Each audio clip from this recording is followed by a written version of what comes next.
Oval టెస్టులో బౌలర్లతో పుంజుకున్న team India తొలి innings లో ఇంగ్లాండ్ 247 పరుగులకు ఆల్అౌట్. భారత్ పై 23 పరుగుల నామమాత్రపు ఆధిక్యం. చెరో 4 వికెట్లతో చెలరేగిన సిరాజ్, ప్రసిద్ధ్ కృష్ణ.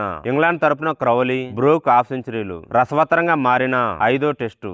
వీడియోను చూసే ముందు చిన్న రిక్వెస్ట్ అండి, వీడియోను లైక్ చేసి మీ సపోర్ట్ ని తెలియజేయండి. మొదటిసారి మన ఛానల్ ను చూస్తున్నట్లయితే సబ్స్క్రైబ్ చేసుకుని పక్కనే ఉన్న బెల్ ఐకాన్ ని ఆన్ చేసుకోండి.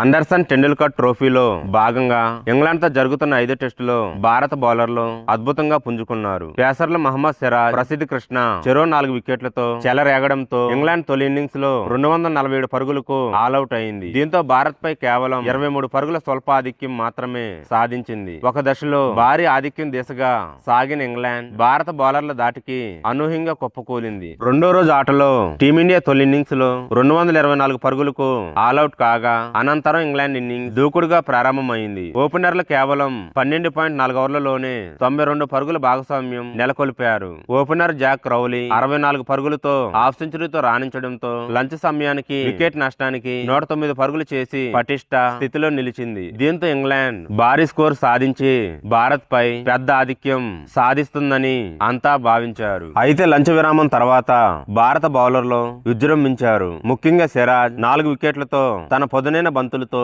ఇంగ్లాండ్ బ్యాటింగ్ ఆర్డర్ ను దెబ్బతీశాడు. అతనికి ప్రసిద్ధ్ కృష్ణ 4 వికెట్లతో కూడా తోడవడంతో ఇంగ్లాండ్ బ్యాటర్లు పెవిలియన్ కు క్యూ కట్టారు. ఆదిత్య జట్టు క్రమం తప్పకుండా వికెట్లు కోల్పోయి కష్టాల్లో పడింది. ఒకవైపు వికెట్లు పడుతున్న మరో ఎండ్లో హ్యారీ బ్రూక్ వేగంగా ఆడి హాఫ్ సెంచరీ పూర్తి చేసుకున్నాడు. వర్షం కారణంగా కాసేపు ఆటకు అంతరాయం కలిగిన తిరిగి ప్రారంభమయ్యాక సిరాజ్ హ్యారీ బ్రూక్ ను బౌల్ చేయడంతో ఇంగ్లాండ్ ఇన్నింగ్స్ కు తెరపడింది. అంతకుముందు భారత్ తన తొలి ఇన్నింగ్స్ లో 224 పరుగులకు ఆల్అౌట్ అయిన సంగతి తెలిసింది. ప్రస్తుతం రెండో ఇన్నింగ్స్ ప్రారంభించిన టీమిండియా 18 ఓవర్లలో 2 వికెట్లు నష్టపోయి 52 పరుగుల ఆధిక్యంలో ఉంది. ఓపెనర్లు యశస్వి జైస్వాల్ 51, ఆకాశ్ దీప్ 4, కేఎల్ రాహుల్ 7 పరుగులు చేసి అవుట్ అవ్వగా సాయి సుదర్శన్ 11 పరుగులకే అవుట్ అయ్యాడు.